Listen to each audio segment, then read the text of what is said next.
Thank you, Madam President. I want to thank the Senator from West Virginia for holding this event to highlight one of the biggest issues facing working families today, and that is the cost of energy in America. Madam President, since President Biden took office, the overall price of energy has skyrocketed by almost 35%. And when you dig down into the numbers, individual sources of energy, the news doesn't get any better. Fuel oil's up nearly 50%. Gas prices are up over 40%. Natural gas is up over 27%. You know, in real terms, everyday Americans are spending an extra $111 per month to fuel their car and to heat their home. Businesses of all sizes are having to spend thousands of dollars more to produce goods and to move them around the country. So, what's causing all of this? Well, if you ask President Biden, he trots out talking points blaming foreign conflicts for the rising prices. But to be fair, turmoil in the Middle East and Russia certainly plays a part.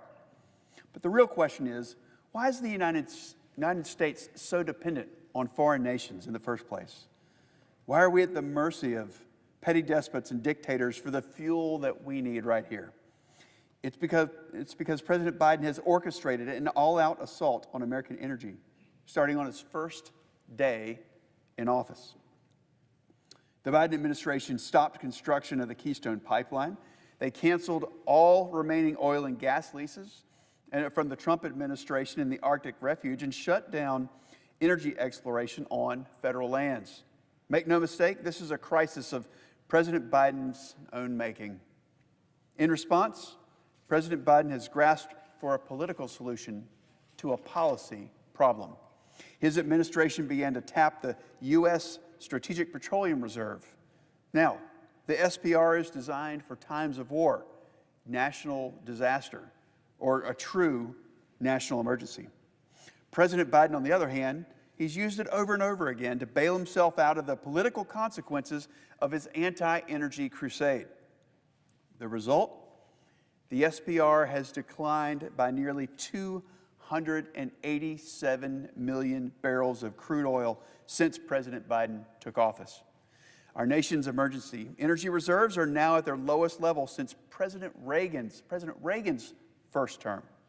Our country is no longer well positioned to deal with the next crisis because this president is tilting at windmills and pursuing a radical Green New Deal agenda. For example, this president's EPA is mandating that 67% of new car sales in the U.S. in 2032 be electric. The only problem is, in 2023, only roughly 8% of new car sales were EVs.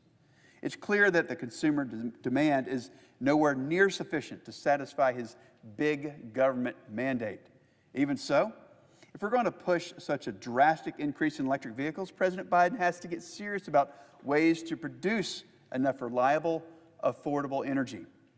He cannot continue to rely on our own emergency reserves to meet this supply.